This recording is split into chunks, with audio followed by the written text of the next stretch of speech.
بسم اللہ الرحمن الرحیم۔ السلام علیکم۔ آج ہمارا موضوع ہے علامہ اقبال کی نظم جمعیت اقوام مشرق۔ پانی بھی مسخر ہے، ہوا بھی ہے مسخر، کیا ہو جو نگاہ فلک پیر بدل جائے۔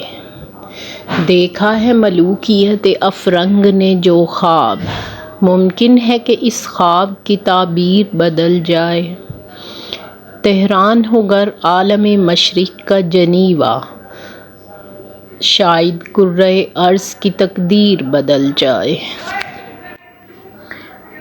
ان اشعار میں علامہ اقبال بیان کرتے ہیں کہ یورپ والوں نے پانی کو بھی تسخیر کر لیا ہے اور ہوا کو بھی، یعنی ان کے جہاز سمندروں میں بھی دوڑ رہے ہیں اور فضاؤں میں بھی، اور آج ان کے مقابلے کا حوصلہ کسی کو نہیں۔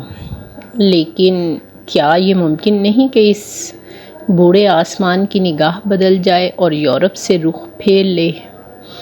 یورپ نے جو امپیریلزم کا خواب دیکھا ہے، کیا یہ نہیں ہو سکتا کہ اس خواب کی تعبیر کچھ اور ہو جائے، یعنی وہ خواب پورا نہ ہو؟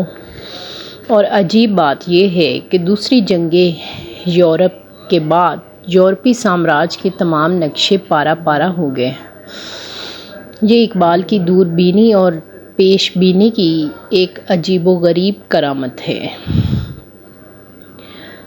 لیکن یہاں مشرقی قوموں کے لیے ایک سبق بھی انہوں نے دیا ہے کہ جس طرح مغربی قوموں نے اپنی جمعیت کا مرکز جنیوا میں بنایا، اگر اسی طرح مشرقی قومیں بھی اپنی ایک جمعیت بنا لیں اور اس کا ایک مرکز ٹھہرا لیں، اس وقت اس مرکز کے لیے تہران کی وہ تجویز دیتے ہیں، کیونکہ پاکستان تو اس وقت تک وجود میں آیا ہی نہیں تھا۔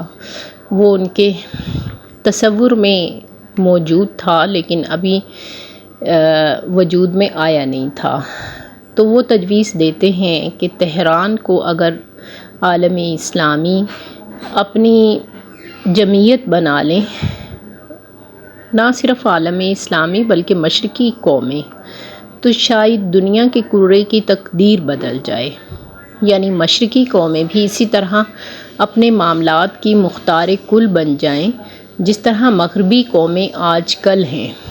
اس طرح دنیا کی تمام قوموں کے لیے آزادی کا دروازہ کھل جائے گا۔